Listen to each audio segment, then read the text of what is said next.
Lithuanian Embassy, Eastern Circles, a geoeconomics think tank which deals with the past, the present, and the future of the post-Soviet region, focusing on energy and defense and security. And it is this event is part of our for us. It's part of the series of events on energy diplomacy. And of course, there is no better moment to talk about this than today, when overnight we can see that Europe's long-term business partner in energy security has become a military threat. And that places energy security not just in the realm of energy, but in the realm of just security, very much physical and civil. The reason that so many events are organized on this topic, the reason we're talking about this today as well, is that when we're talking about sanctions, when we hear about sanctions often is how much will sanctions impact Russia? How will they be effective in stopping the war? The question we really have to ask ourselves is, in this, what the French call rapport de force, in this competition for control, who is going to strike first? Are these going to be the Europeans who will be able to get out of the dependence on Russian oil and gas first? Or will it be Russia who will be able to renegotiate its clients first and cut off arbitrarily the supplies? This is the question: who is going to be first in the race of preparation for this totally new geopolitical context? This is why we're holding the event also today about 3 key countries. We've chosen the 3 countries with the following logic. The countries we want to look at to analyze how the European Union is prepared, how the strategy, the energy strategy and the security strategy have been reoriented following the events of the war, and what are the plans and the prospects going forward, the short-term, the long-term scenarios. We chose to talk about Lithuania, France, and Germany today for a simple reason. France and Germany are the 2 leading economies of the European Union, but very opposite and different in terms of their energy mix and their reliance on Russia, obviously on 2 different opposing ends of the spectrum. Well, Germany is 50% dependent for its gas, on Russian gas, and it's very dependent also on its oil consumption on Russian oil. Hence, the country extraordinarily impacted by the sanctions, both any decision to phase out of Russian gas progressively by the European Commission and all the member states, but also by the oil embargo, which was enacted on the 1st of June. And on the other end of the spectrum, we have France, which is a country which is, of course, has long-standing historic relations with Russia and very strong business interests in Russia, including in the oil and gas sector, of course, engineering, production, exploration, and so on. But also is, in terms of energy mix, over 80% dependent on nuclear energy for production of electricity. And a lot of the heat in France is also based on electricity. That makes France, of course, in a natural leading position when it comes to the European Union strategy and reorientation of its energy strategy based on the events in Ukraine. Also, because so for France, sacrificing its interests, meaning sacrificing business interests, but not necessarily energy security interests per se, because the dependence on Russian gas is about between 14 and 17%, and then dependence on Russian oil is about 80%, which is totally different picture than Germany. And then Lithuania. Why Lithuania, and why are we here today with an embassy? Of course, because this is the country which is one of the 2 countries which took the lead in the diplomatic standing and in leading kind of the geopolitical reorientation of the whole European Union, despite its size, right? A small country. Lithuania, together with Poland, a big and important Central European country, have coupled to show themselves, to position themselves as the strategic partner of Ukraine, both in the military, in the energy, in the diplomatic realm, and have done a lot in order to really galvanize the European Union as a unity together in this war. The most striking example is, of course, the recent Lithuanian announcement that they are now completely free from any Russian energy dependence. And this, keep in mind, with the fact that Lithuania is still, if I'm not mistaken, please correct me if I'm wrong, is still connected to the Russian electricity grid. So the frequency is still the same, it's still like so to say, Soviet legacy system, and hasn't yet switched to the European grid. So taking that risk, having prepared for years for switching off from Russian gas, and having announced also that it doesn't need Russian oil either. So an extraordinary example of preparation, alongside with Poland, which claims, unlike the news have reported, that it isn't Russia which cut off gas for Poland, but rather it is the contracts between Poland and Russia which have arrived to expiration dates on May 1st. And Poland had been preparing for this for years and years, just like Lithuania had been doing, and was able just not to renew the contract. Hence the choice of the place, and hence the choice of our host. Thank you so much for accepting to have this conference, to host this conference. Thank you so much for accepting to have this subject discussed. And please give the word to the ambassador of France. Please just give you the center stage. Yeah, you say that here, because I see that there is no picture. I like this time. Perfect. Go ahead. So thank you very much, and thank you for coming and having this important discussion at our embassy. And first of all, I would like to thank you, of course, Nastasia and Gabriel and Eastern Circles for this event. I think it was Paulus who made the connection.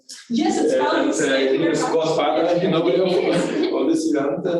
But I think it's really very nice to work with you and to have this discussion. As we talked at the beginning, not to have maybe a very wide discussion, but to have experts, to have diplomats, to have different people coming from different sectors, and to have a close discussion about the issues which are so important. I would like to thank also Irena, our colleague who was behind the scene and behind this event, organizing all of necessary steps in order to come here. And I would like to continue maybe on what you already said, that it is a really good moment to have this discussion. Of course, today it's a strike, we won't strike at Taylor says, so we were missing some French diplomats who promised to come, but in any case, I think it's good momentum to talk about energy and about energy security, because firstly, I think that Russia and Putin helped us in a way to realize that Europe should change its energy policy and in a way to change the situation which we used to be before. And I think that's something positive that could come up after the war, which is so, of course, unfortunate and with many atrocities. But if we can find something positive, I think that really it was wake up call for many countries that dependence on Russia is painful, and we need to find solutions as Europe collectively as well. And also, I think it's good momentum because we just had European Council, which made an important step forward in this sense, adopting decisions on partial ban of oil coming from Russia.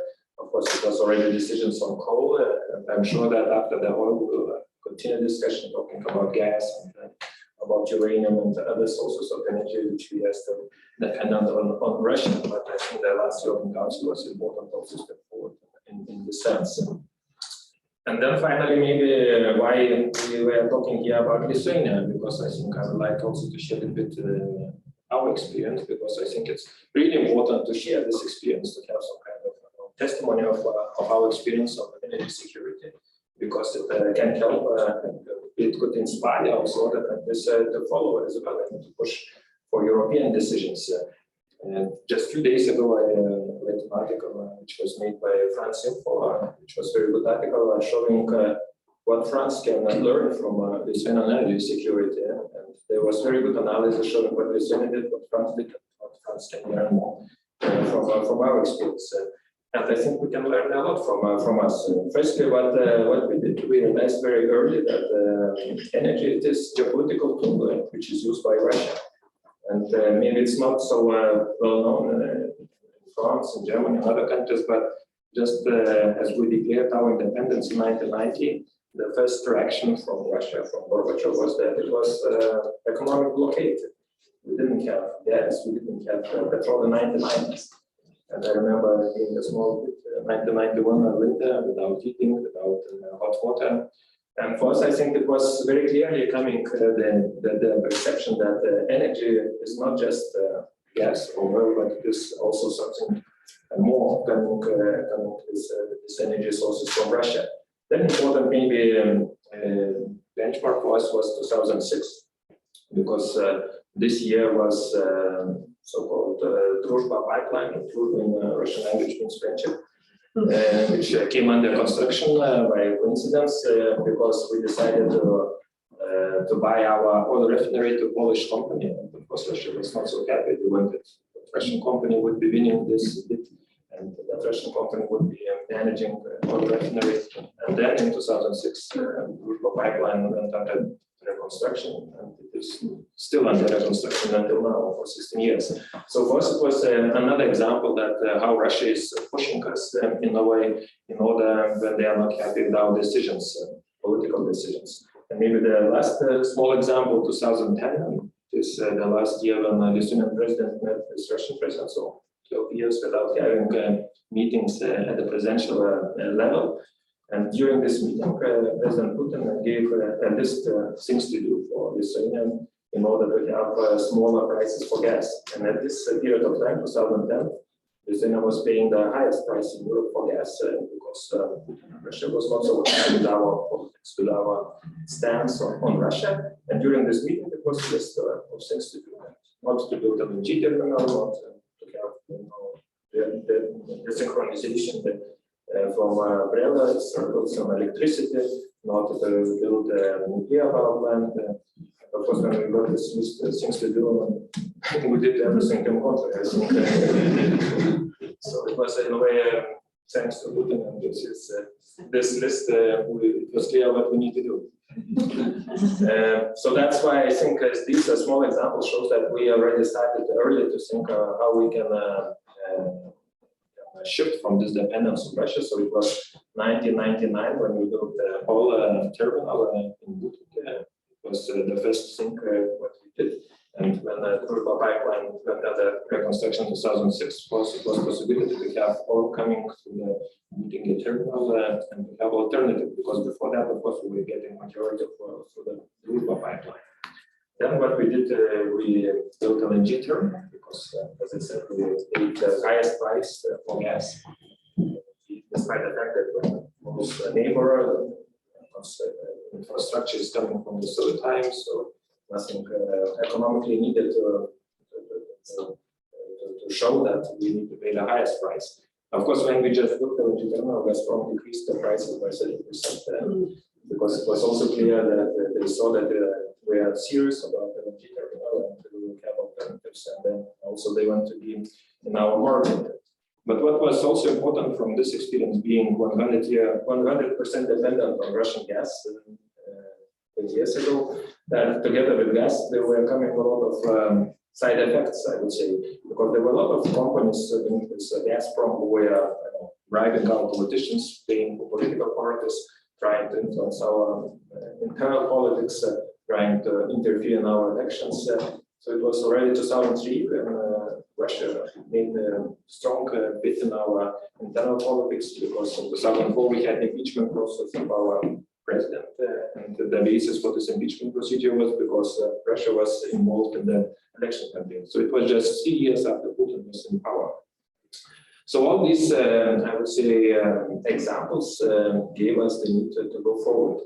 So all terminal, gas terminal, and a lot of connections. Main connections, connections to Sweden, with Poland. Recently, gas interconnection with Poland months ago was opened. So we invested a lot in having connections and having possibilities to import. Now, like with people with this gas interconnect, we can even export gas through our LNG terminal to Ukraine or to Poland and other countries. So that was important. But also what we did more, we invested a lot in renewables, which I think is also very important point, to have much more production by ourselves.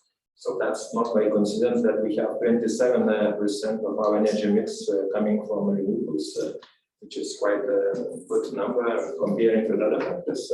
Also invested a lot in energy efficiency, using EU funds in a smart way to do reconstructions of all school buildings, all apartments, and in order to save energy, in order to have less dependence on external suppliers.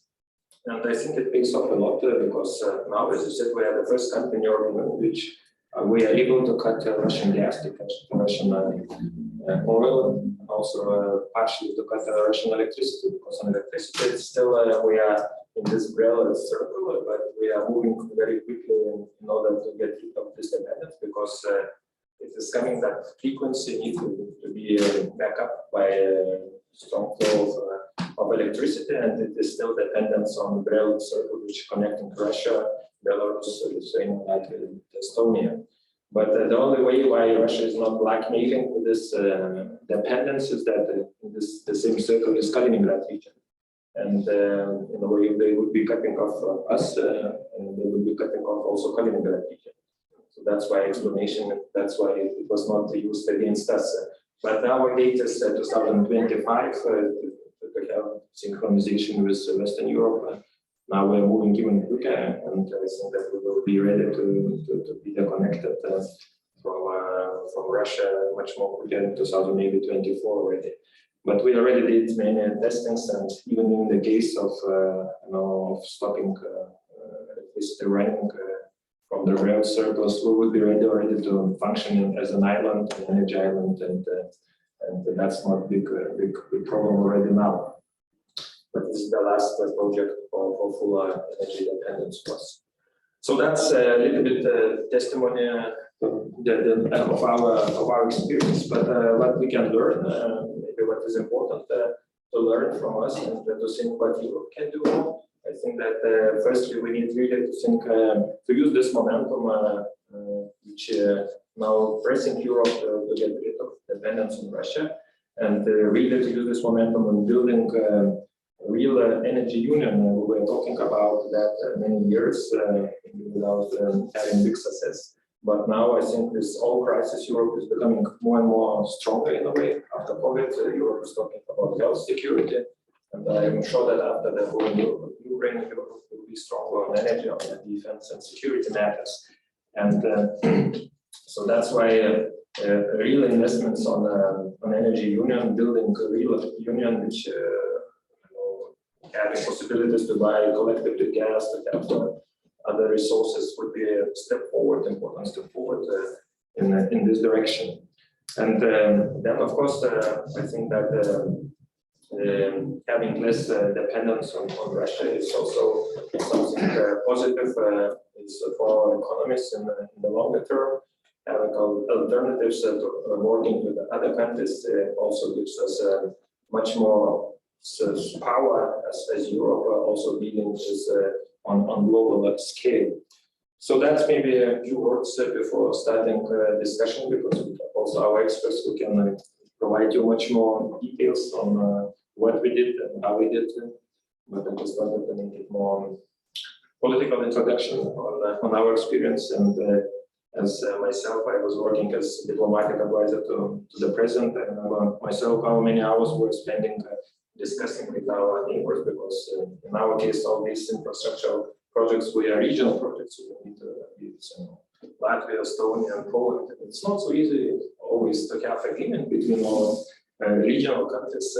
But I think Putin always helps us in the sense that he's pushing us and having this unity and having the results of our policy. So thank you very much once more for coming. And, it's nice to see you here, and let's help with the discussion.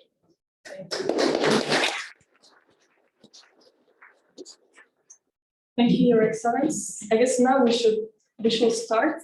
And first of all, I would like to very quickly rebound on something that you said. You said that basically energy has been a geopolitical tool used by Russia against some of its neighbors. And I guess this is pretty much what is important here to discuss today. It's not only an economic tool, it's not only about energy issues, this is also about geoeconomics, which is, that is to say, where economic issues interlink with geopolitical issues. And I guess this is why this panel is really timely, because not only we will be able to address, let's say, the challenges of trying to deal at the same time with the energy transition and security, energetic security, but also with the consequences of the energy mix that we're going to choose for the European Union and for European Union member states, because there are several options. There is not only one possible energy mix. We can talk about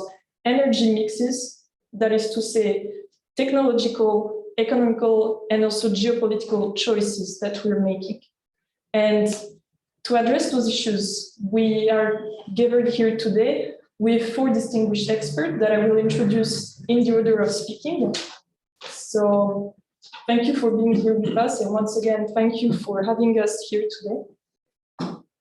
First of all, I will leave the floor to Anastasia Shaposhkina to share with us a bit of context. So Anastasia Shaposhkina is co-founder and president of Eastern Circles. She has a background in the energy business because she's been working in this sector for more than 10 years, and in the consulting area. She has also been teaching at Sciences Po Paris on geopolitics for the past 10 years, and she holds a background in international relations and history at the Georgetown University.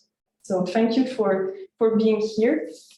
Then we'll turn and discuss with you the case of Lithuania with our experts coming straight away from Lithuania, because he just landed some days and even some hours ago, with Petras Katinas. So Petras is currently working at the energy agency in Vilnius, where he's an energy security project manager. And he's been previously working at the International Republican Institute for several years, where he has been a program manager and also deeply researching and focusing on energy issues. Thank you very much for being with us today. And then we'll also turn to Germany with our colleague who is online, Carsten Pfeffer. Thank you. So Carsten, do you hear us? I guess so. Then we'll deal with the microphone issues. And why is it? Yes, I hear you. Sorry. No, Carsten, could you please turn on your camera so we could see you as well? Okay. Yeah, I am. Amazing. So still very slow at unmuting after. On the screen, you're exactly on the same line as the rest of the speakers, so it's like you are the extension of the panel. You're in the continuity. Okay. Thank you very much. To say some words about your background and your current position. So you're currently working as head of strategy and politics at the Association of Energy Market Innovations, and which is a dynamic and prominent German think tank operating since 2002 in the energy sector. And before that, you've been working for more than 10 years as research associate for different German parliamentary members at the Bundestag. And previously, you've also been operating and working at the German renewable energy as head of strategy and policy. So you really have strong and long background based on the energy sector. And we'll be discussing with you the case of Germany. Thank you very much. Thank you.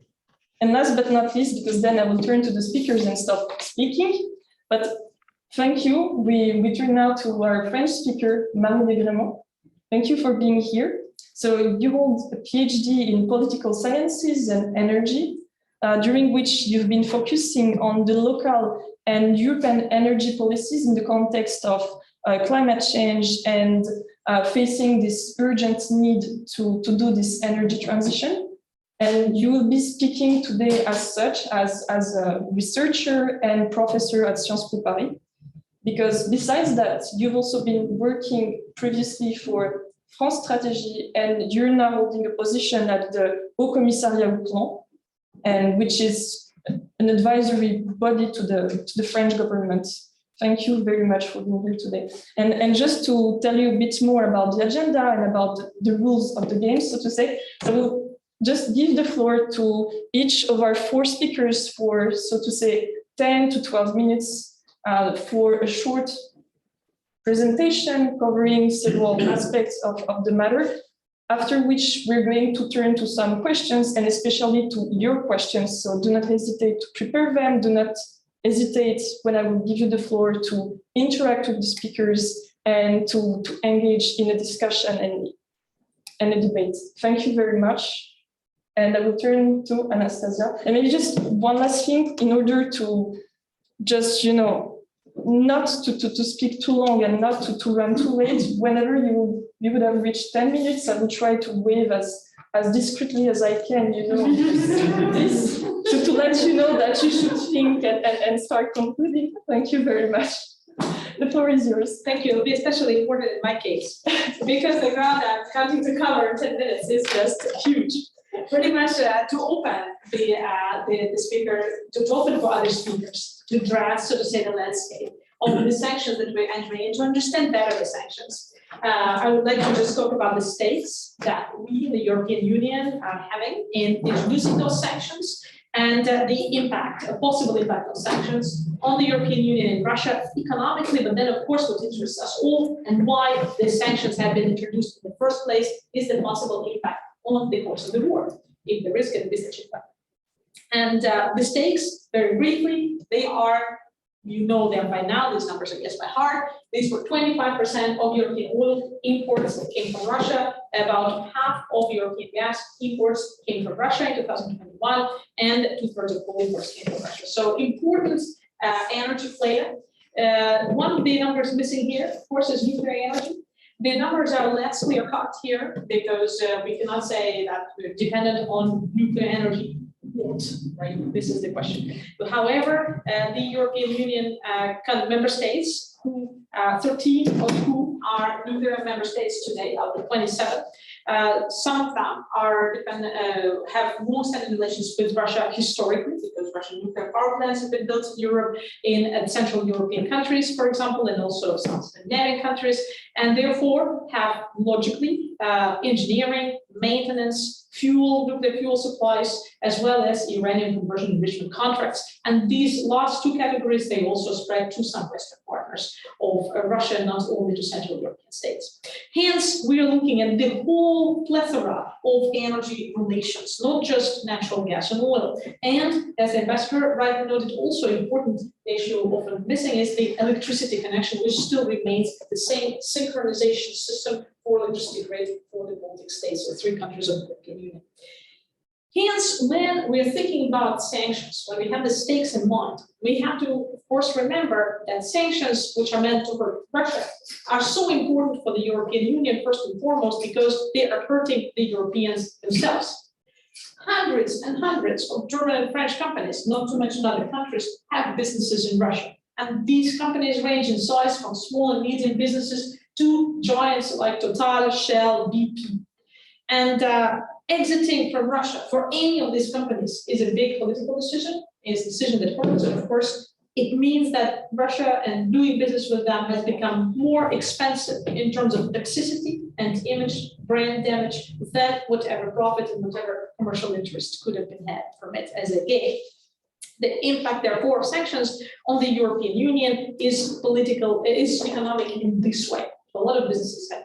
But then you'd say, if you look at the balance sheets of those businesses, a lot of them also, for a lot of them, Russia was just part of their business activity, which is rather diversified. Of course, for oil and gas players, Russia was a major market because the alternatives are Iran, Venezuela. So exiting from there means that they are playing in this rather restrained for big oil and gas fields. Now, for the European Union on sanctions, of course, the impact therefore is immediate in terms of on the one hand, the preparation that needs to be done in order to find alternative suppliers for 40% of gas imports, and also the timing at which this preparation has to go, because at any point that Russia decides that it is ready to cut off gas supplies itself, it can do it unilaterally. It doesn't have to wait for European member states to cut it off themselves. That's what Russia has demonstrated with Bulgaria, for example. It was mediatized that it was Bulgaria and Poland. I want to make a little bit of a little end note here, that Poland insists that it wasn't Russia which cut off its gas supplies, that it was Poland which had prepared for not prolonging any gas contracts with Russia starting on May 1st. So different things. However, Bulgaria was surprised, a long-term friend of Russia. The question is, of course, how will the European Union as a whole, especially big countries like Germany, which we have a lot of, which depends on Russian gas, especially for the functioning of the industry. What are the alternatives? How can the European Union get out of the Russian natural gas? And the alternatives, we can look at production, domestic production, usually would be an alternative.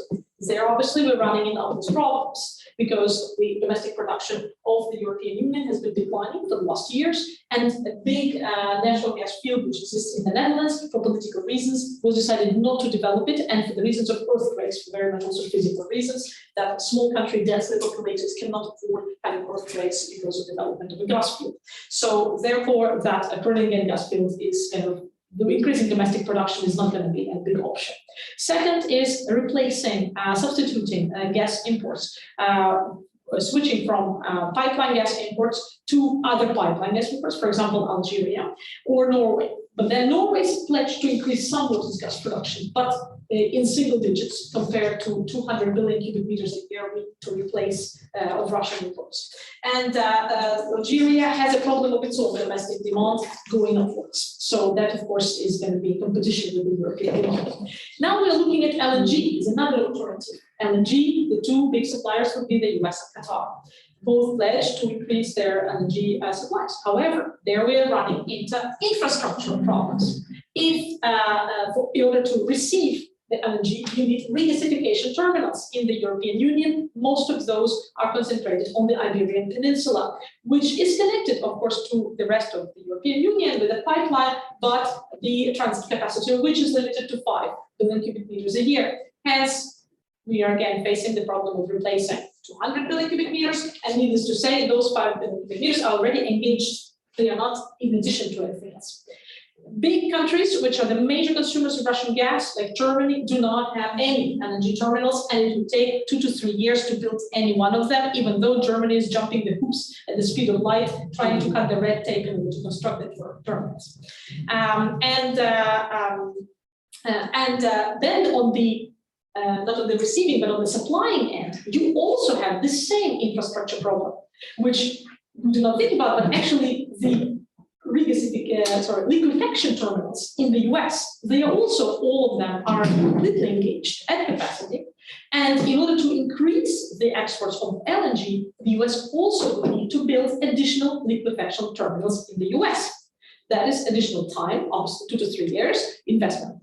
And furthermore, to increase production of natural gas. The US today, thank goodness, is one of the leading world producers of natural gas. However, being traumatized from the crisis of 2008 and then 2014 and then 2020, the producers, especially of shale gas, have learned their lesson that they can spend a lot of capex on developing new fields and digging new holes, but then just to need to seal the wells because the demand drastically and rapidly falls. And once the well is sealed, it's as good as lost. You're not recuperate it anymore. And so this also, and the diminishing capex in all of the oil and gas across the sector is also something that is going to slow this process of increasing US supplies. And diminishing capex finally is also due to the increasing pressure on investors, like such as banks and financial institutions and institutional investors, not to invest so much in oil and gas, which is applied from the green lobby and the oil NGOs. So this has been also very effective, and one of the effects is that the capex in general has been declined. So hence, these are the issues we'll be facing while applying the natural gas sanctions, and hence the understanding why the time frame is not immediate.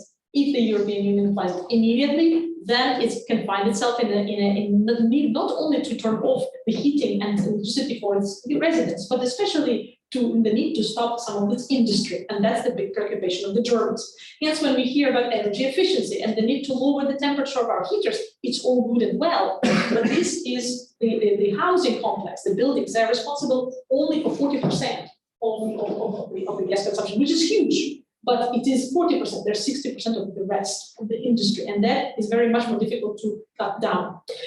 Hence, of course, that gives leverage to Russia, because Russia also knows this. And hence, for me, however, the leverage, still bigger leverage, remains in the hands of Russia, which can arbitrarily decide as soon as it renegotiates its contracts to actually turn off the tap. For oil embargo, of course, we have seen it implemented yesterday, announced yesterday. And there are a lot of caveats already. It gives Russia at least 6 months to renegotiate the contract, to reorient and to renegotiate the contracts, which it's been busy doing already for more than the last 10 years. Second, it exempts several European countries from the oil embargoes, such as Hungary, Czech Republic, and Slovakia. If you look at the map, this is precisely where the Družba pipeline is also going. So these are the branches, the different branches which go to these countries. The important sector, which is not often mentioned, but now more than before, is refinery sector in Europe. A lot of those refineries, which mentioned just right now as well, they're actually owned by Russian oil and gas majors, and all of the Central European refineries are configured for Russian Urals oil, which means that this is a specific oil, and this, of course, the looming threat of that and of the oil embargo as well, therefore, is also the threat of just not having enough petrol at the pump, pretty much, and facing the same problems that Ukraine is facing right now. And in terms of also not, in addition to war, also not having enough diesel. Diesel prices have skyrocketed since February, and the crisis is kind of also happening. So for oil, the US and Saudi Arabia, as well as several other Gulf states, have pledged increased production, and that is how the substitution is going to happen. We also know that the sanctions, the oil embargo sanctions announced yesterday, they will apply, especially so far till the new year at least, to the oil shipped by bullets. And of course, if you are in the oil and gas sector, you know of the 120 different means to go around the sanctions by relabeling your bullet, by mixing your oil with some other oil, etc., etc., etc. So this we have already seen, and Iran and other countries practice avoiding sanctions in this particular field before. And finally, the nuclear. Business in nuclear is much more, of course, sensitive and difficult to kind of just cut and interrupt, because nuclear sector, all the players, all of the competitors / partners, which are all the same, are super interconnected. And Fukushima disaster in Japan obviously has immediate and irreversible repercussions in Europe and the US. So for the sector, it's extraordinarily difficult to just take and cut out. It's like cutting an arm and throwing it away. Much more difficult than just substituting. And here, as we mentioned just before in my introduction, Russia is linked with Central European countries through legacy power plants. It was linked also with Hungary and Finland through the future and new nuclear power plant projects. It is linked with Western European countries and with the US through the contracts of conversion and enrichment of uranium, of which Rosatom, the Russian state monopoly, owns of enrichment and conversion of about 40% of the market. With this, just to conclude, what are the repercussions on Russia, therefore? Is it all worth it? And of course it is worth it. Oil and gas exports represent 70% of Russian exports. The GDP part ranges between 20 and 60% of GDP, depends on the estimates and the calculation method that you're using. The Russian government tells it's 20% of GDP, and then you're wondering where the other 80% are coming from.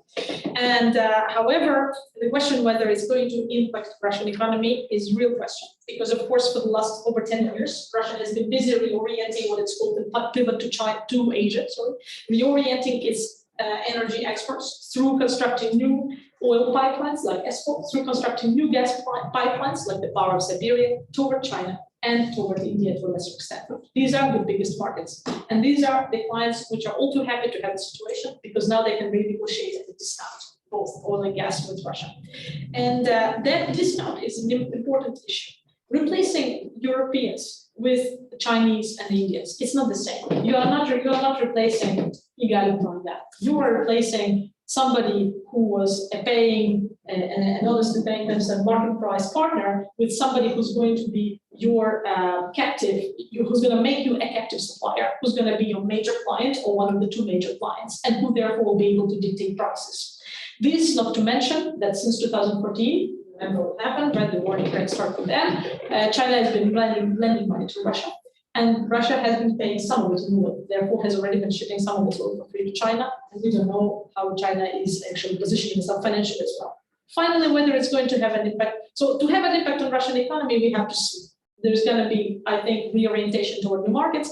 This void left by the Europeans is going to be taken by someone else, by the Asians. However, the prices will not be the same. The economy will surely suffer. But the Russians are so used to suffering that it doesn't really matter.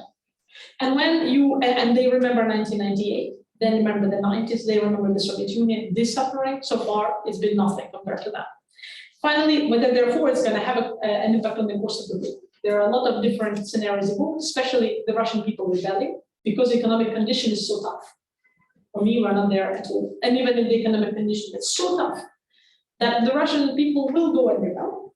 Because obviously, even the exit of numerous European companies already creates an unemployment problem in different regions and in some mono cities as well, which would have one company and that's it.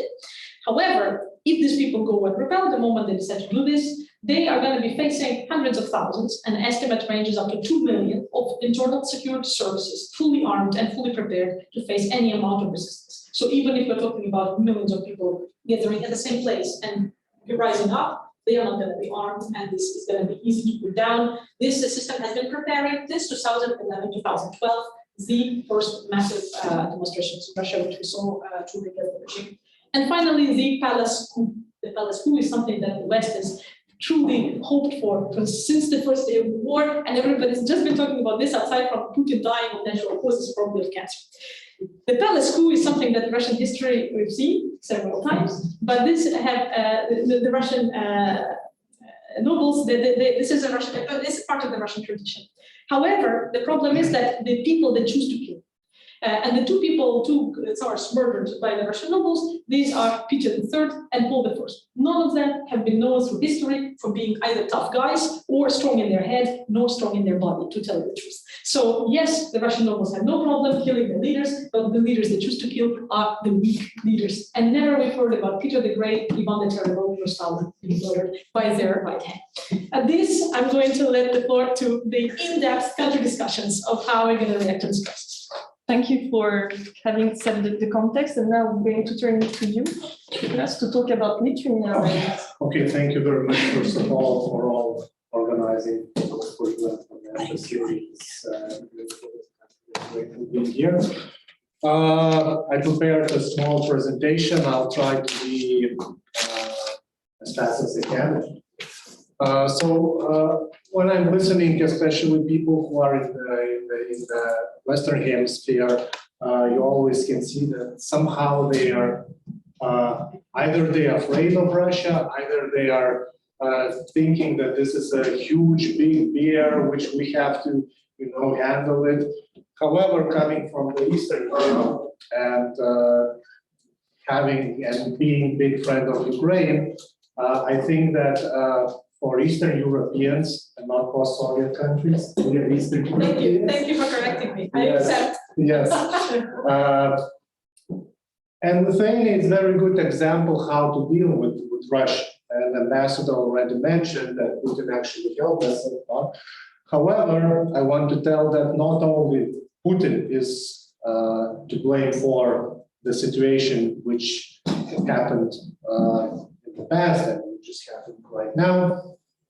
Russia has been using for this energy, I would say, threat towards its neighbors for 30 years. And I just found some cases.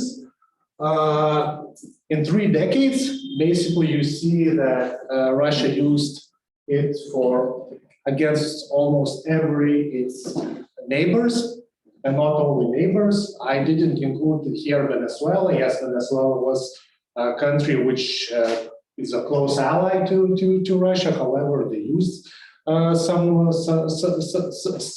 they threatened them. So basically, and you see that Vladimir Putin, he came into power in 2000, well, 99, 2000, but it's small details. But Baltic states and Ukraine and Moldova, we suffered even before that. We suffered during the Gorbachev time, it was early 90s, Ambassador already mentioned. We suffered during Yeltsin time. So basically, this tool is for us, for Eastern Europeans, for the Baltic states, we're already used to that. So this is the myth with I usually keep hearing that, oh, this is happening because of Putin, he is a bad person, or he's a bad person, don't get me wrong. However, the Russia, not only Putin, and the policy for 30 years reveals how actually this country treats us. And the newest, I don't know if you read it this morning, The Denmark will be cut off since today from the gas. I'm not sure about the Netherlands, but you are getting on the list and you are becoming the team members of Baltic states who suffered already for 30 years. So this is the myth that I try to tell, that it's not only about Putin, and it's not only related to war in Ukraine. It just has been happening for a long time, and we should understand that this country and Gazprom and other gas companies and oil companies, they're unreliable partners who might use who might use energy for achieving its political aims. Okay, so now coming back to Lithuania. Actually, yes, we have, I would say, on the one hand, we had the political will.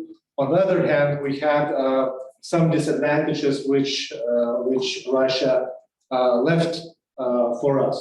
The first one, when we regained our independence, we basically had one supplier for almost everything. We were deeply integrated during the Soviet times. All countries like Ukraine, Belarus, Baltic states, we basically were integrated heavily into Soviet energy system. So basically what we regained, we have non-connections with Europe.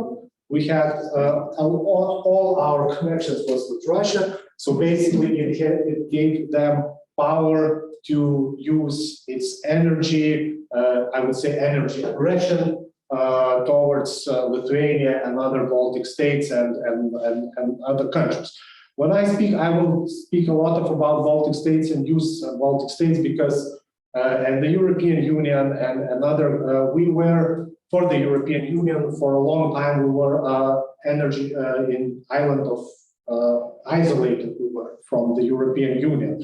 And some links which I will talk about in a couple of minutes, it solved for us this issue. So basically, this is the situation. And as the master already mentioned, we had the 90s our first economic blockade, and he and me remembers that time when I with my father went to petrol station and we tried to get gas, and it was like huge lines and people were standing. Later we had in 93 and Estonians in 93 had the same situation. So basically we, as Lithuania, like we said, we got cold shower. We understood that, and basically this is how it actually looked in 90s. So basically this was the first one, and when I spoke with people who back then were in the government they all said that, well, this was the first time when we understood that we need to do something. And actually in 1993 actually the first project started, the Būtingės oil terminal. And in 1999, we actually ended this, and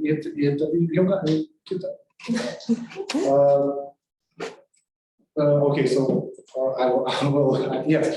So basically, this was the first, and this was our first project on energy security, which actually gave us a new alternative route for oil supply, because previously we had only one infamous, especially now infamous Druzhba pipeline, and we had a lot of gas supplies, and all these gas supplies and all these oil supplies and basically all these gas supplies, somehow they were related with the Lithuanian plants. When we had some kind of idea to be less dependent on Russia, suddenly oil stops, suddenly gas stops, suddenly something else happens. The same happened with Latvians, the same happened with Estonians, and so on and so forth. So this was the first one. However, it didn't solve our issue with oil. We have Mažeikių Nafta, which is oil refinery. It refines oil. So basically, these are two infrastructure projects, which helps us to be, at that moment, to be less independent. But as Ambassador already mentioned a little bit, we had as well some businesses, some fights, and only in 2006, when we decided to sell Mažeikių Nafta to a Polish company, Orlen, then suddenly Russians, they cut off oil to us, and we had huge issues. But however, it actually helped us. And we been decreasing for some time, and it took us, don't get me wrong, it took us only 17 years to get rid of Russian gas. And even last year we had, if I recall correctly, around 50% of Russian oil. And now we ended 2 months, I think, so we already do not buy any Russian oil. Yes. We basically import from Saudi Arabia, some African countries, and sometimes we buy on spot market, but it's not Russian oil. So this is basically fight number one against Russia, against the Russian influence in energy sector. Yeah, so this is basically this is Druzhba. You already know that that this is famous, but already everyone we spoke about that. So I think we can skip that towards gas. Yes, and with the gas, actually, when if oil. To import oil is a little bit easier from infrastructure side. So with gas, it's totally different situation. With gas, you need to build infrastructure, and you are heavily dependent probably because of you are heating flats with gas and so on and so forth. So basically, you see that all Eastern European countries, so they are either heavy, either fully dependent on Russia, or was fully dependent. And Lithuania is not exception. We had so many gas cutouts. However, we decided that it's about time to move on with the gas. And besides third energy package, which is crucial for energy independence, we in 2014 we basically built our LNG terminal, which supplies not only Lithuania but supplies in other countries, as Latvia and Estonia. Now, through the connection between Lithuania and Poland, we even sell gas to Poland, and we do through Estonia and Finland, Baltic Interconnector, we are selling some gas to Finland as well. So this is, you can say, this is a regional project, although I can proudly say that Lithuanians were the leaders and they're actually paid for that. So basically LNG terminal helped us. Before I arrived to Paris, I checked, and in 2014, when we opened LNG terminal, we basically imported only 10% of gas from the United States or Qatar or other destinations, and it was 90%. It was still Russian gas. However, now in 2022, this is totally different. Zero gas for Lithuania and 100% gas from the United States or other destinations. And so the same as if you probably remember, I told you about Ireland, that Baltic states were basically isolated from the rest of the Europe, and people and other interconnections, both in electricity and between gas. It helps us. This is like a window to Europe to be less dependent from Russia and more dependent from Europe. So more west, east in Baltic states. The same as BREL. BREL means Belarus, Russia, Estonia, Latvia, Lithuania, and it controlled from Moscow. This main station. This is probably the being in the BREL ring, electricity ring, is probably the biggest at the moment national threat to Lithuania. However, we are not buying any more electricity from Russia. We basically was buying through some of the electricity, but we cannot so easily to get rid of and cut ties with Russia. At the moment we are working on some projects and to disconnect from Russia and connect to continental Europe networks. And we will probably be fully independent in 2025, maybe 2024, and it will be the last our energy connection with Russia. Basically, we built northbound and link. This is for those who are interested. Basically, we import a lot of electricity from Sweden, from Zone 4. We call it Sweden Zone 4. However, another thing which I need to emphasize that after we closed our nuclear power plant, the majority of electricity we are import, and this is not good for our energy dependence. It doesn't matter. It's still we are dependent on external factors, and renewables are probably one of the savers, I would say. And the plan is that only the plan that until 2030 we might produce the majority of electricity from renewables. Either it is onshore or offshore wind, solar systems, and so on and so forth. So yeah, so I tried to be as fast as I could, and if you have questions, I am more than happy to answer after when we have discussions. So. Thank you so much. In any case, I will give you some extra time, just before turning to the audience, if you had some extra remarks, if you would like to build on what has been said by your colleagues, and now we will continue our, let's say, our travel through European countries to try to understand case by case where do we stand now, where are we coming from, and what are the future challenges, obstacles, and opportunities of this, at the same time, energy transition, and also of the need to become more independent and to have a more reliable and secured energy source. So now I guess we should turn to our German colleague. So Carsten, can you hear us?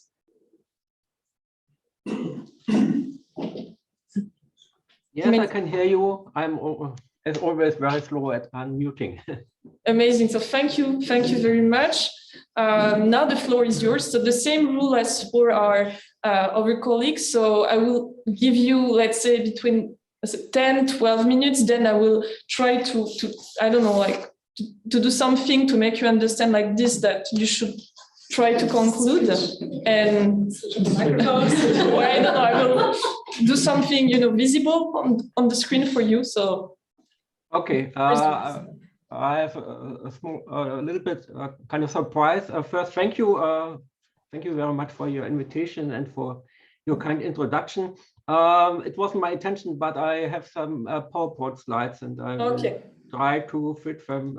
To share it, okay. To share it. I hope it's working. This one. Okay. So maybe the wrong end. So, you can see it? Yeah. Yes. Okay. Yes. Yes. Let's start with a past, which is, as I think, not very glorious for Germany when it's about this topic. Let's go back to the year 2014.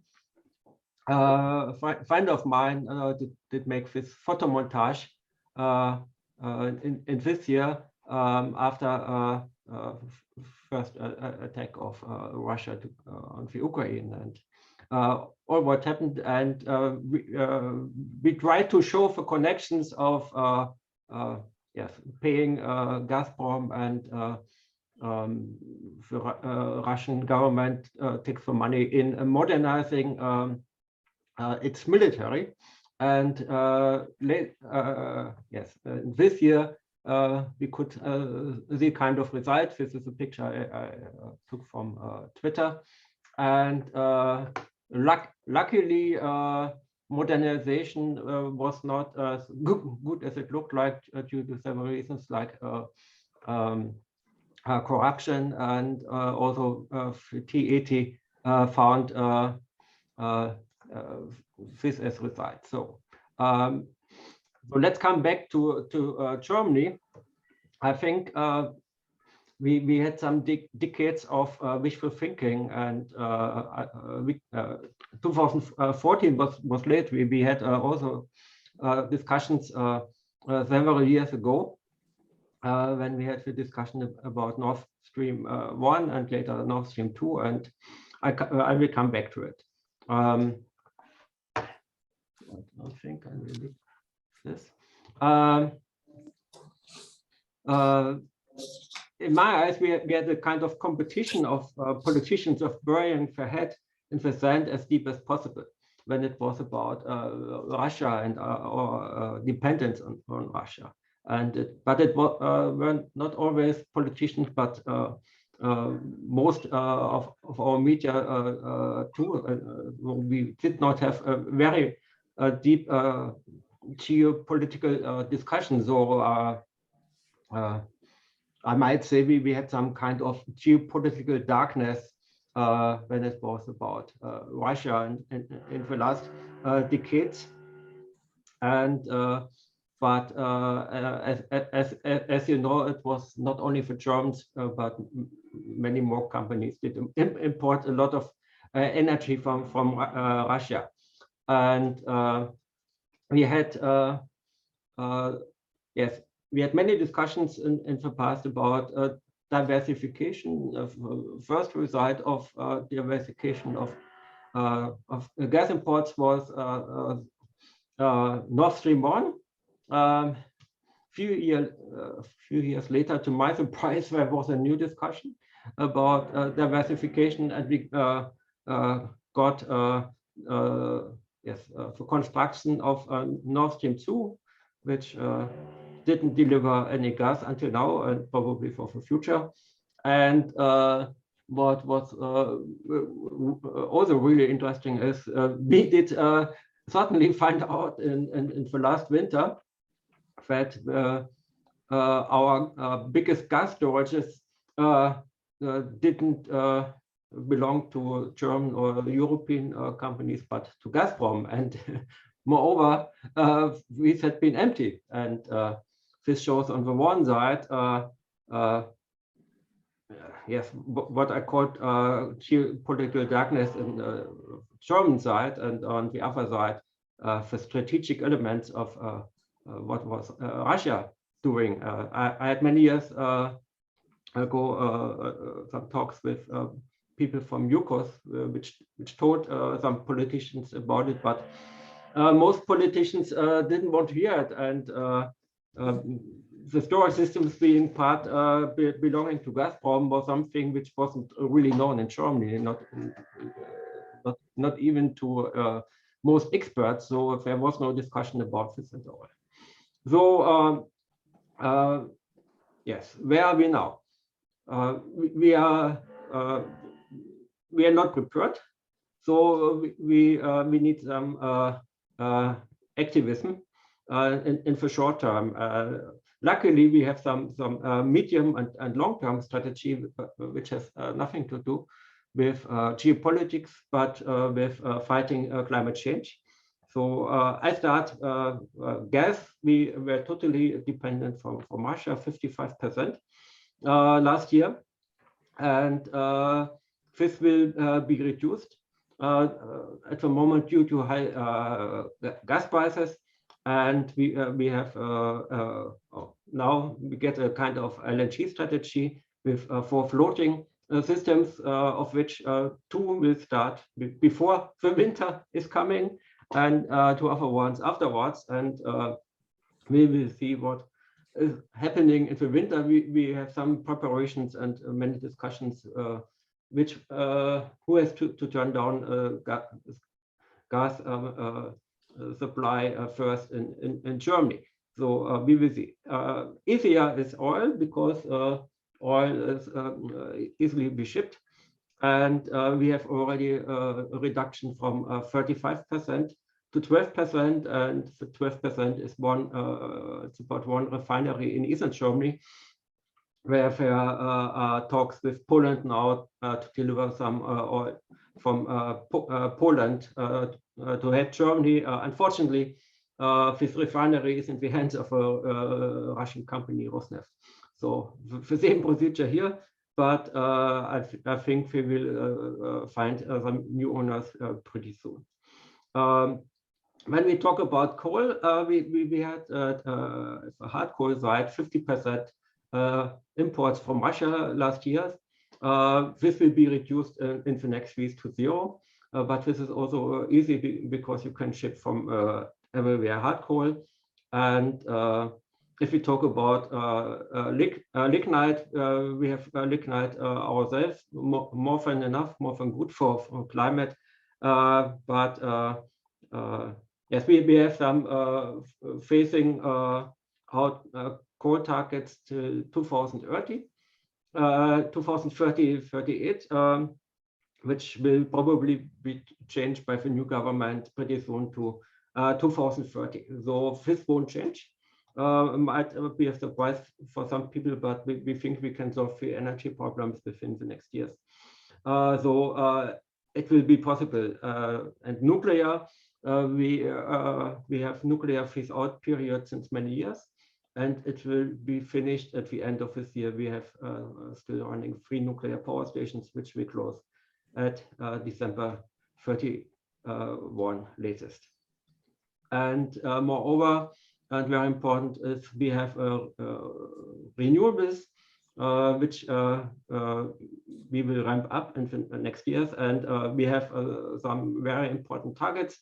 Overall, the system will be greenhouse neutral, gas neutral till 2045. And now in the discussion and supported by G7 from last week is that we will have a greenhouse gas neutral electricity system till 2035.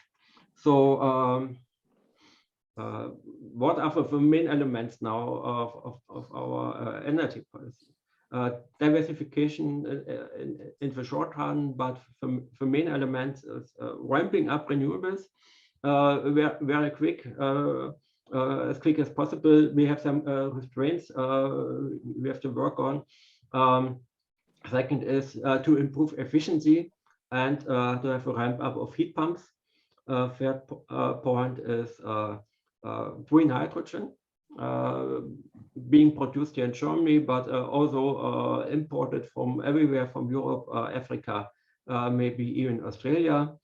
And we have electrification strategy, which means heat pumps and the heating and cooling system, and which means electrical cars and trucks in the mobility system. So we are kind of lucky that this was done anyway, mainly partly to fight climate change, and secondly due to technology development. What might be of some interest for you are the positions of the German parties, and we have now a coalition which is called an Embassy coalition with Social Democrats, Greens, and Liberals, and in their coalition treaty were written down for most points I've been telling you now about. We have some discussion about details like what will be 2035 in the system and things like that. But yes, it differs a little bit when it's about different kinds of energies. For example, for liberals, which had been very much in favor of nuclear energy in the past, proposed now prolonging the running time of nuclear power stations. But there's no chance this will happen. The Social Democrats are what I think is very interesting, still very much friends of natural gas, what probably has some special reasons, like the Russian policy too, but other reasons, I think. And the Green Party, yes, they're still supporting nuclear phase out and ramping up renewables, and this is very important because the Ministry of Economics and Climate is in their hands. Mr. Habeck is minister, and as most of the time the minister makes the proposals, and we have many legislature procedures at the moment here in Germany. What is about the conservatives? They have been to power 16 years under Merkel and are now in the opposition. They are supporting getting independent of Russia, but there are not many details about how to do it apart from supporting nuclear, which they didn't do since Fukushima, but now they are doing it again, but it doesn't play a role because we will have a phase out anyway, and new power stations are by far too slow and too expensive. So yes, I guess we'll have to conclude. I don't know if you see my. Okay, that's okay. What I think what do we have to learn? We have to think strategical instead of waiting too long and making some actionism, and we have to learn to think things together. And we have to tackle some problems, and one is climate change, another one is geopolitical challenges, and we have always to consider economical questions. And we can see, let's see, for example, at the European Union level, when it's about a taxonomy, which still favors natural gas at a time when we all try to get rid of natural gas due to fighting climate change, or because of the problems with Russia. There are many things which do not fit, or the Commission wants to sell certificates to pay for repower EU projects. Or still very strange. We are fighting it, but without any success probably, as we are still subsidizing for consumption of natural gas in cogeneration systems in Germany. And so when it's coming badly, we will have restrictions of natural gas consumption in the next winter on the one side, and still subsidizing the consumption of natural gas on the other side. So still some things do not fit, but yes, I'm optimistic when I'm looking in the future and coming back from the first pictures. I think we probably won't do the same mistake with financing Russia in the long run, but unfortunately in the short run, as you could see in the news in the last weeks, there will still some energy imported. Thank you very much.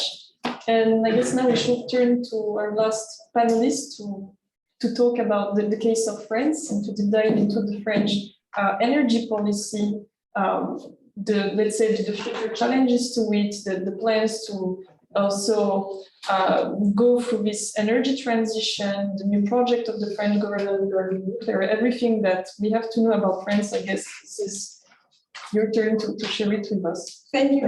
I don't know if I will tell everything we need to know, but I try to organize around 3 key points.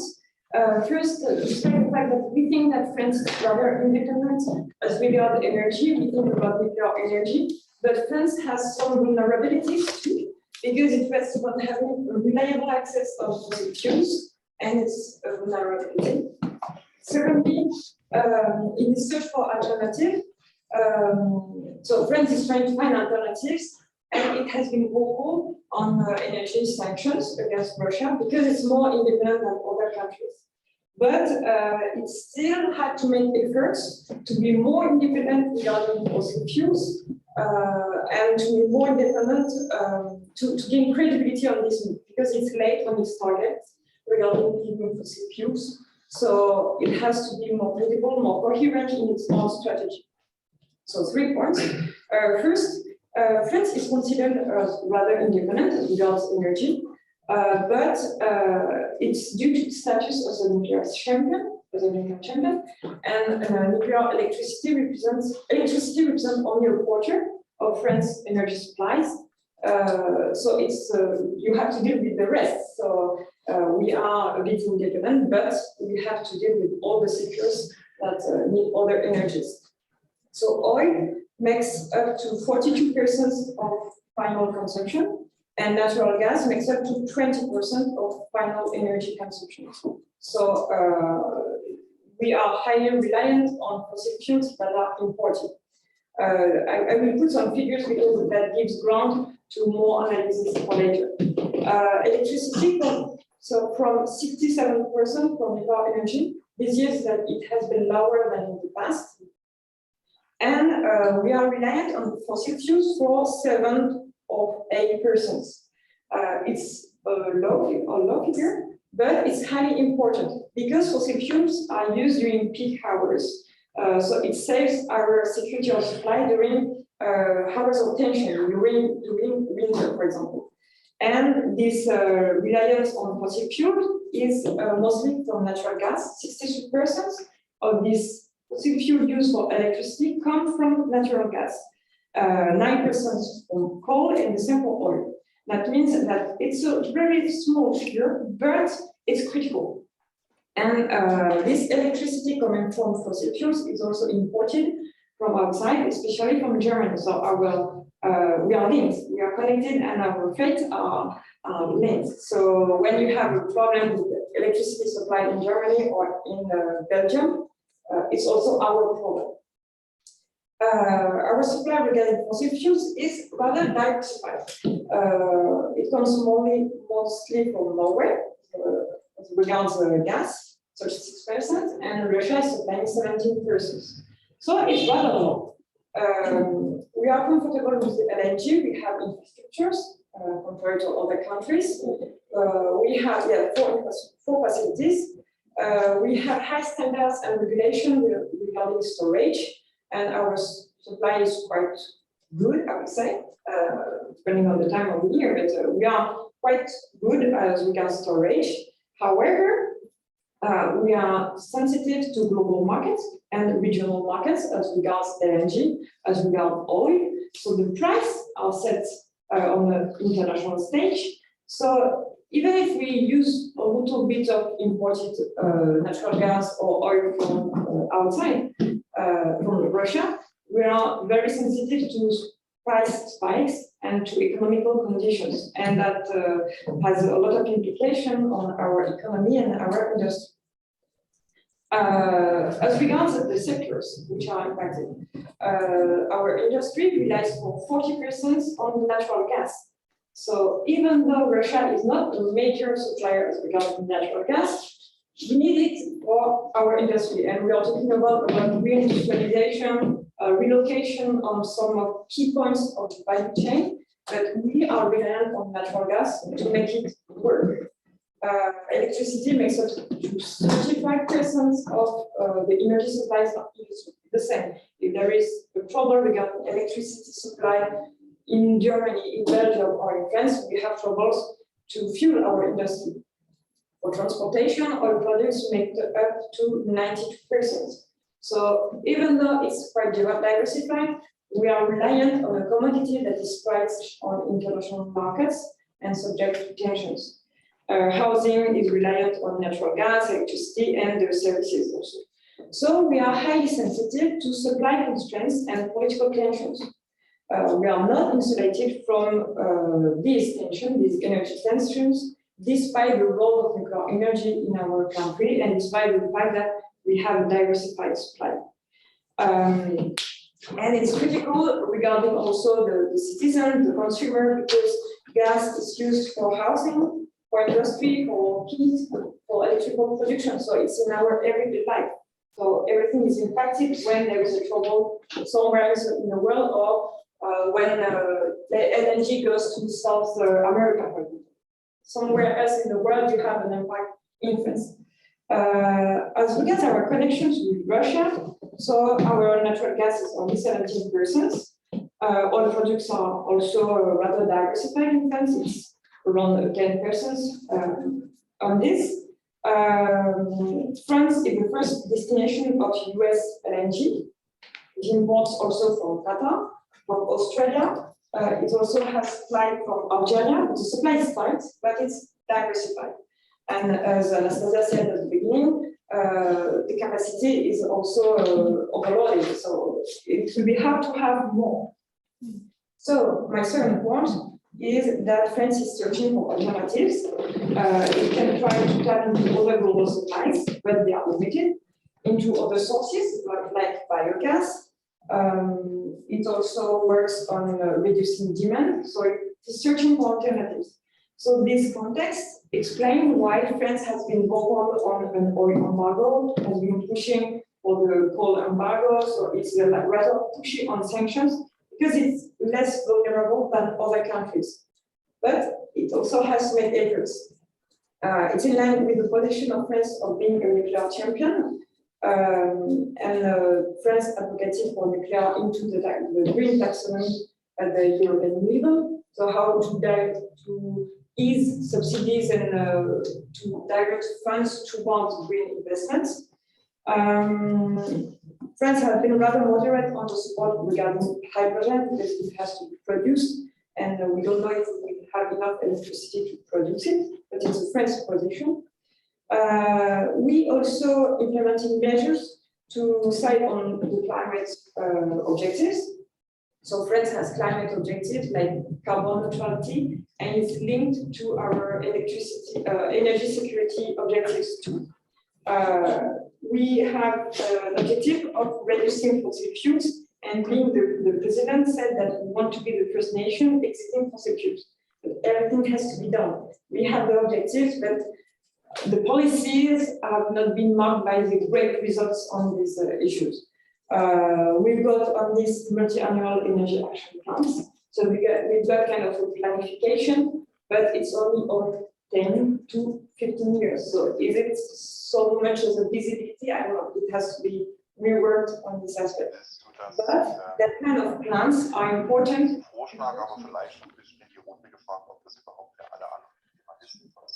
Karsten, I guess you have to mute. Yes, they're going to mute you.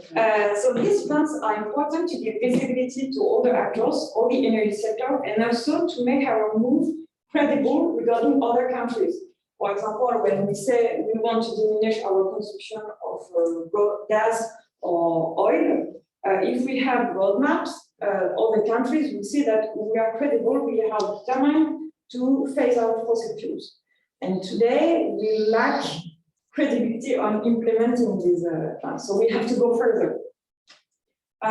We also implemented laws in order to lower our demand, like building codes have been improved regarding the carbon contents of buildings, so that makes phasing out of natural gas quicker.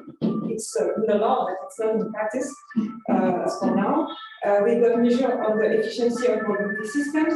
So we've got concrete measures in order to phase out progressively fossil fuels, but there's still a lot of work to be done. The third part, what I want to insist on is that we are making measures that are too slow, and if we want to be credible, we have to decline it at a different level of action, like local levels. We also have to bring credibility, because if we increase our supply as LNG, it's fossil fuels. So we are just only locking in another dependency. So when we say we want to exit fossil fuels, we should not contract more on LNG. We also need to work on social acceptability. France feel the movement of the yellow vest, it's another one. So if we want to phase out fossil fuels or to reduce demand, it has to be supported by the population. And as long as the population will protest against this, we will not be credible.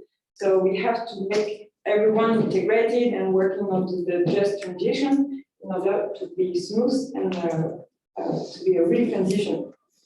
We're also working on integration, as is being made in the electricity sector, where we link, when we integrate our electricity markets. Everybody talked about this, so it's a very important point, and France is working closely with its neighbors on this. We have to ensure we are building a resilient low-carbon supply chains. When we shift to electricity vehicles, we have to be sure that we are not overly dependent on China, for example, or other countries. Also, Russia is supplying minerals that are critical to vehicles or to storage. So we have to be sure that this new decarbonized system is also an independent one. We have to ensure that we are not racing into new vulnerabilities, and it's what I feel also regarding the EU plan regarding the war, because the insistence to work on LNG is maybe for the future, for the next decade, is a bit worrying, because it's also a dependency on US oil. US is an ally, but it's not Europe. Saudi Arabia has other interests. So we have to make sure that we are going towards getting rid of fossil fuels. So we have to replace it in a longer term vision. So to conclude, this situation shows clearly that energy is a matter of high politics, of security, of fundamental rights also, and not only about the environment. It's a common fight. Energy efficiency, demand flexibility, reduction of demand is not only an environmental necessity, but it's also a powerful tool in the hands of our democracies to stand their ground. So these issues that were talked in the ecological fields begin to enter the security field. Thank you. Thank you very much. I have some questions for our panelists before turning to the audience. Maybe the first question that I will ask to you, because please, it's regarding this question of social acceptability. And I guess that for a country like yours, which has already transited from 100% dependency on one supplier, Russia, to 0%, this question of energy prices, social acceptability, I guess is something you had to work on. And how have you dealt with this? I mean, apart from the fact that this neighbor has been, always a very difficult neighbor to deal with, but I guess still you've been facing with, the need to work on this social acceptability for the public and for people to explain energy prices, to explain those efforts to be made. Well, yes, energy prices, they're let's say it's probably one of the most painful questions at the moment. However, these especially gas prices, they increased since 2021, sometime March or something like that. So it's not only related to the war as well, but it's after the post-pandemic period. So yes, I can say that people, they feel that although we are dependent from Russia, but prices and we're still in the global market, so we still have to deal with that. So this affects people as well, and electricity prices and oil prices and gasoline prices and everything. It's the same all over the Europe, so Lithuania is not exceptions. So yes, this is an issue. Maybe if you wanted to rebound.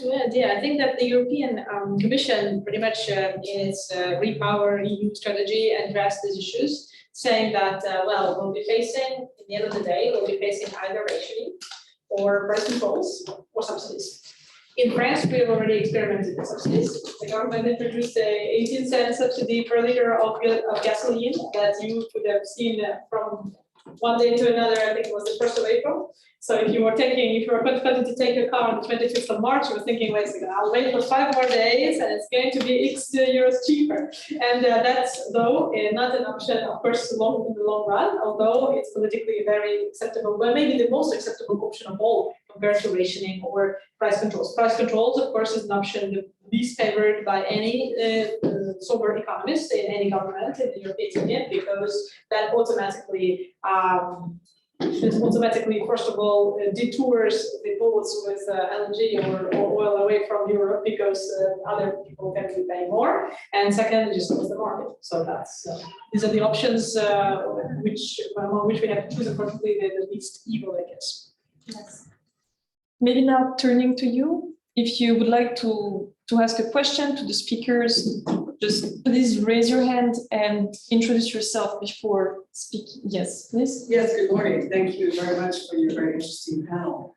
I was in Bulgaria in 2015 for this big launch of the European Energy. What happened?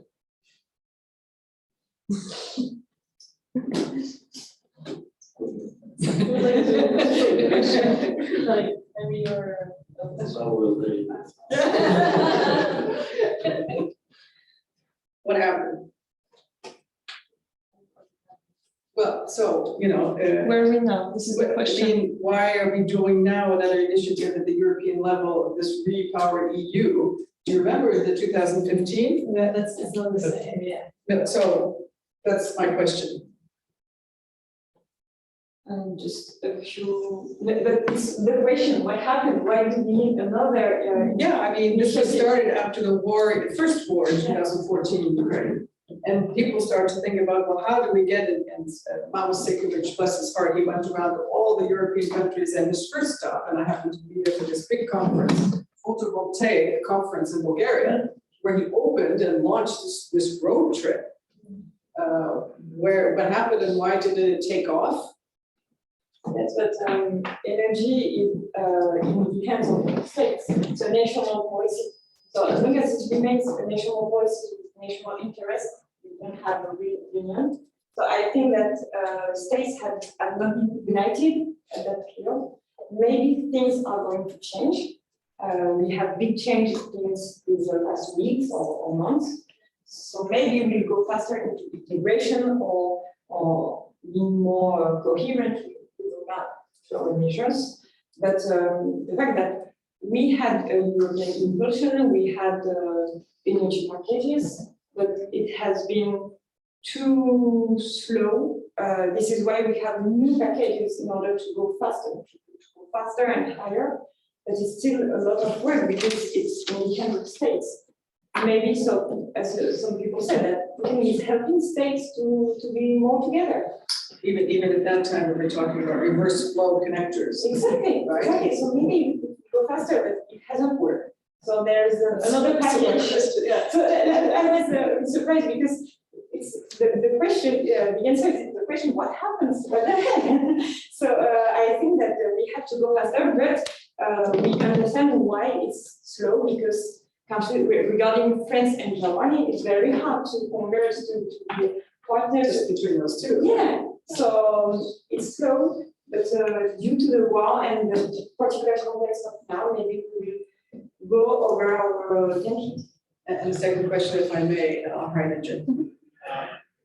unless any of you want to answer the question about the energy union first in 2015, hydrogen, where I just did a green economy forum in Algeria in March. And a lot of talk about hydrogen. Hydrogen obviously is brown still, right? It's not going to be green or get blue or clean. I just want to get your opinion if I may. Thank you. Like, maybe just lead also the hydrogen as well, and then maybe Carsten can lead on hydrogen and especially hydrogen. But because Germany is the leading nation of hydrogen in the European Union. But just first to kind of add to this as well, to me, there are several. First of all, there are several issues. First of all, there is this whole kind of European energy strategy, and then it's not the same as energy policy. So the strategy, there was an effort by the European Commission to galvanize the nation states to kind of create a European energy strategy. And that effort, in my opinion, has been successful in a sense that there are several axes of the European energy strategy, which we have seen since the early 2000s, including energy autonomy.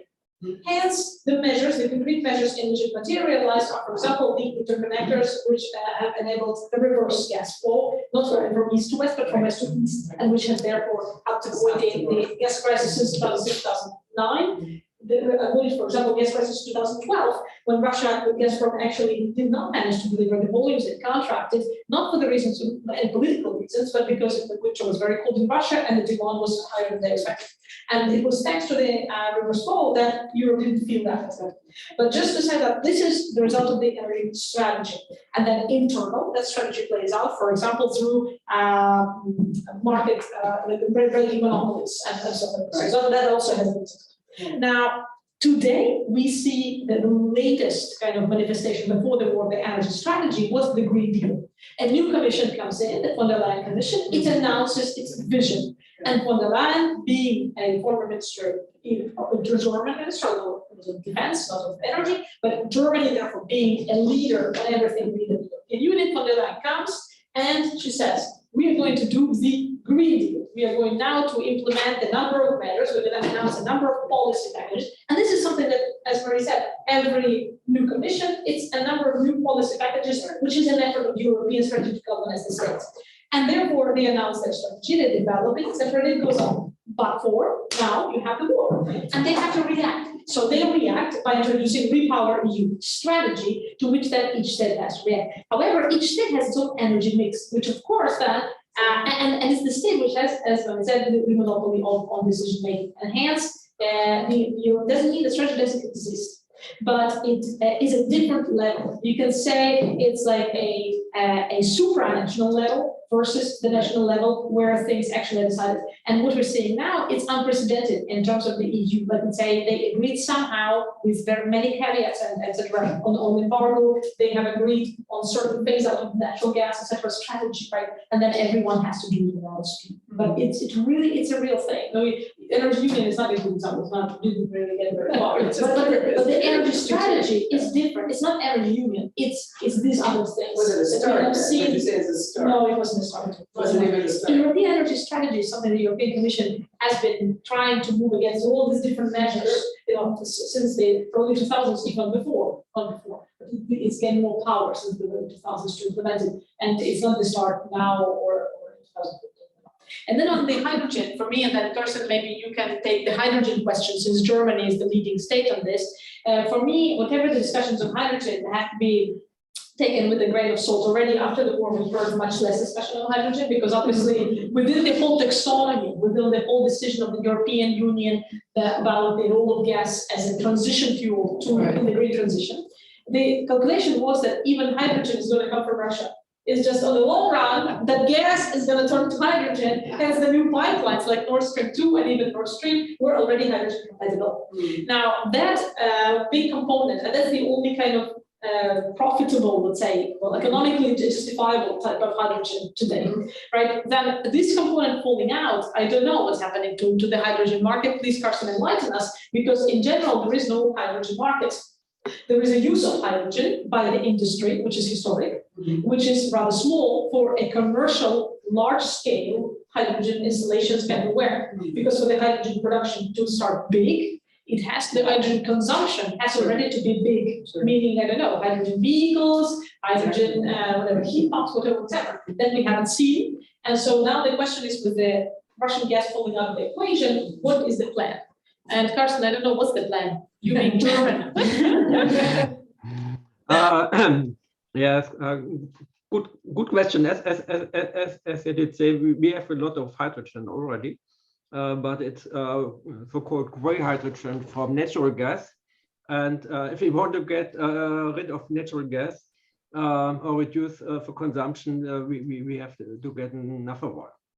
Or it's a kind of, if we talk about climate change, we can talk about green or blue hydrogen. But the interesting thing for me was I was in some very interesting discussions in the last years about green hydrogen or blue hydrogen. And the really most important meeting I've been was with Gazprom. And they were favoring very much, you might be surprised, for blue hydrogen. And if you want to find arguments against green hydrogen, you have to talk with Gazprom. They can talk hours about it, and they can tell you why it is making much more sense to use blue hydrogen. And I asked them, okay, do you use hydrogen? No, we want to pay, we sell you natural gas from Nord Stream 1 and 2, and you can convert it to hydrogen and use it, and your industry will be very happy. So, so I was really surprised when the European Commission was not only favoring green but also blue hydrogen, because of two reasons. One reason was I knew that there are mainly two companies behind, not only them, but Statkraft from Norway.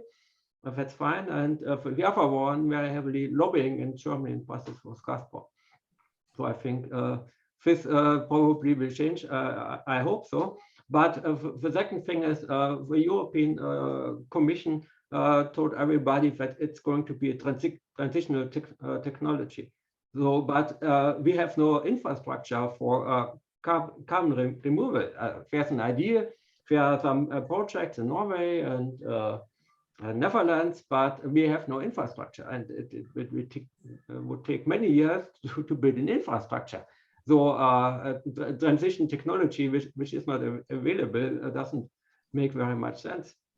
Yesterday, it was very interesting to hear an interview of Michael Lippach with German State Secretary Greichen, and he told Lippach that he's totally of opinion that blue hydrogen won't work because natural gas got very expensive and will be very expensive in the next years. And so I don't see a blue hydrogen market in the next decade, and probably not afterwards. So we are talking mainly about green hydrogen, and there's a little bit discussion in Germany. Do we prefer production in Germany, or will we make imports? I think we will make both, and both as much as possible. And from everywhere from Southern Europe, maybe even from Eastern Europe, if possible. There have been talks with Ukraine, and I'm optimistic they will be continued after the war. And yes, moreover, with Northern Africa, even with countries in South Africa, and even with Australia, and there are some projects of our industry with Australia. But what will be discussion of the future, I think, is not blue hydrogen or green hydrogen. It will be green hydrogen or ammonia from green hydrogen. And this will be very interesting discussion about the infrastructure we will have. So, and there's another discussion, where do we use hydrogen? And yes, we use it already in the industry, and there we will replace natural gas by green hydrogen and ammonia as well, green ammonia. And Next thing is in planes, we will, there are no hydrogen planes, but we can build fuels from hydrogen, and this probably will be for medium term, maybe already for long term way. There is discussion about use of hydrogen in cars and trucks, but this is, I think, already discussion of a past, because electrical cars with batteries and even trucks have so many advantages. So it's making sense to concentrate on them. There's still a discussion because about technological openness, but openness doesn't make sense if it's contradictory too much to physics. And but there's really having discussion about hydrogen in the heating sector or heat pumps, and this is having not only to do with physics but also with pressure groups, and very heavy pressure groups in Germany, the same pressure groups partly which supported Nord Stream 1 and 2, which are very much in favor of hydrogen in the gas market or in the heating system to avoid losing the gas sector in the heating sector, and people produce their heat with heat pumps. This is probably the most interesting discussion in Germany for me. Thank you very much. And maybe I will give the floor to the ambassador for some concluding words and remarks. Thank you very much for your attention. Maybe more questions. If I may, I'm announcement that the Embassy of Lithuania wanted to ask about the plans to develop hydrogen sector in France, because your agreement must include a partnership on hydrogen energy with Russia between EDF and Rosatom. Having heard about this project recently, was it abandoned now? What is the status of these? If you may comment on this. Thank you. So there were a lot of, I will partially answer your question, as long as I know that there was a move towards hydrogen in the past year regarding a common project of common interest in Europe. But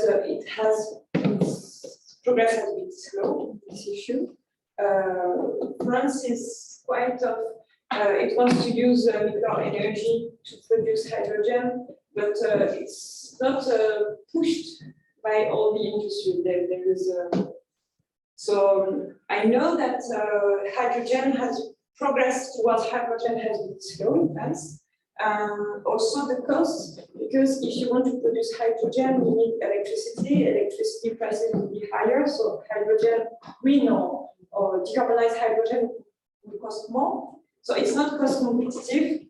So I know that it hasn't made progress, but on this particular issue, I didn't hear of so I can't answer. If you again just answer. So my understanding is, and then we have two EDF here, maybe I'm more enlightened to the issue, but my understanding is that apart from the ongoing cooperation, maybe on nuclear projects, etc., like anything that's new, the projects which haven't been signed, which haven't been actively started, everything has been put on hold by many companies in France as well as and everything that concerns Russia partnerships and project Russia.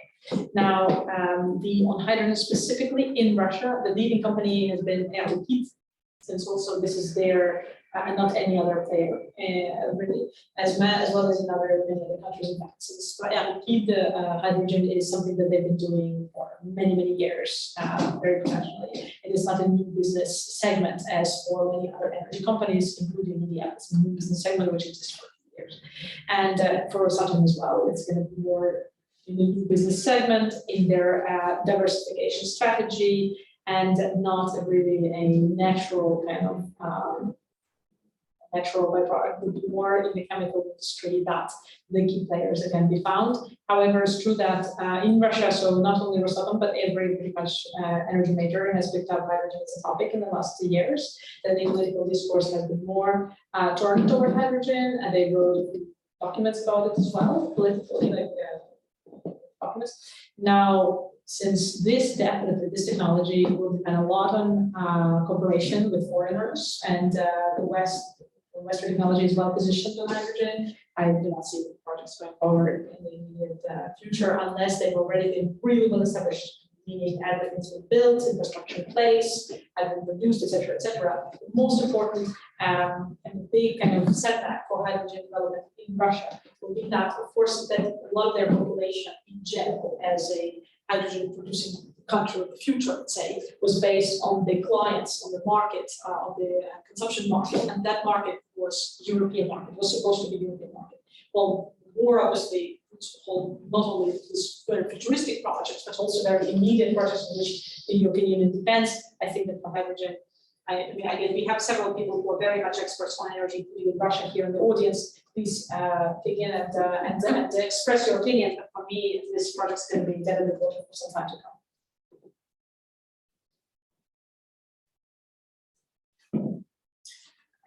If no more questions. Yes, in case you have some extra time afterwards to talk to each other and to answer those questions directly. So please, the floor is yours. So thank you very much. I would like to start by thanking all panelists. I think it was really a very good and very timely discussion, and it was so interesting to hear your presentations and to learn, I think, from French or German or Lithuanian example. I think it's really very helpful in these days, and thank you very much for you and for your interesting insights and suggestions, and also for Castor who joined us in this way, in the post-COVID way. Also, thank you very much everyone for coming. I'm just telling that we will be continuing because we have some time to have small talks after the meeting. And it's maybe very difficult to conclude the discussion, but I think for me personally, there are 3 very concrete conclusions that I can get from the discussion.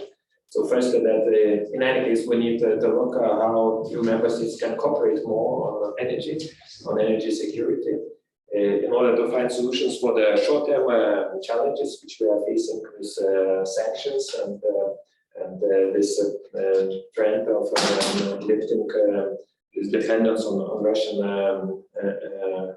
resources and on fossil fuel in general. So I think only working together we can find solutions how to have more possible solutions for our consumers. And as I spent 8 years in Brussels, for me it's always that after each crisis we're coming stronger, and after each difficult situation Europe is finding good solutions. The last example maybe was with COVID, with the health sector, because the health sector was always not national competence. And it was very difficult to imagine that Europe would be buying vaccines for everyone. So I think really that also in the energy field we need to see how Europe can be well at it, and how can we find the ways of collective purchases, or building really an energy union, which is not good reference, but I still believe that it's the right direction which we need to think how European countries can work together and how we can find solutions. Second conclusion, that of course we need to work more on producing more, so I would say energy in Europe, and we have some good French example on nuclear power plants. Also, we did a lot on renewables, and I think it's also another thing that we need to think collectively how Europe can produce more, how to become less dependent on external suppliers. Because I also agree that, of course, now moving from Russia to another foreign suppliers, it's also not a very good solution for the long term. We need to think collectively how Europe can produce more. And of course, it was also a question why Lithuania decided to close the nuclear power plant, which we had. Just maybe to tell that it was not by our wish, but it was conditioned to join the European Union as part of our accession treaty, that we are closing the nuclear power plant because it was the same Chernobyl type reactor. in this power plant. But for us, of course, it was very painful because now after closing the power plant, we became even more dependent on Russia, and it was not so easy to take this decision. But I think that we need to collectively also to think how to produce more and to become less dependent on others.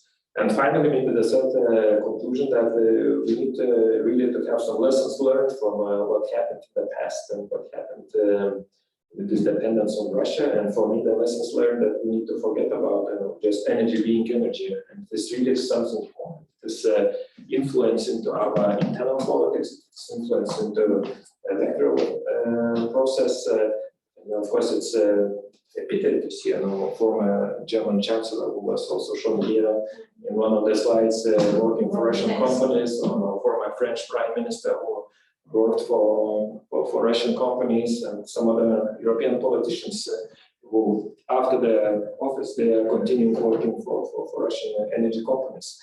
And it is not by coincidence, because it is huge investment and it is Russian logic to invest in politicians, to invest in political parties, and not only to give energy.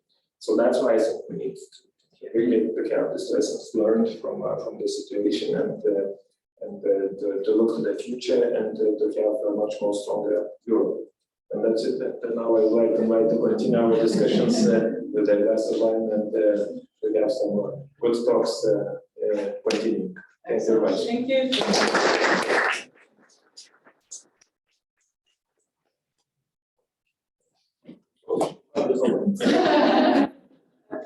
So now we'd like to start the next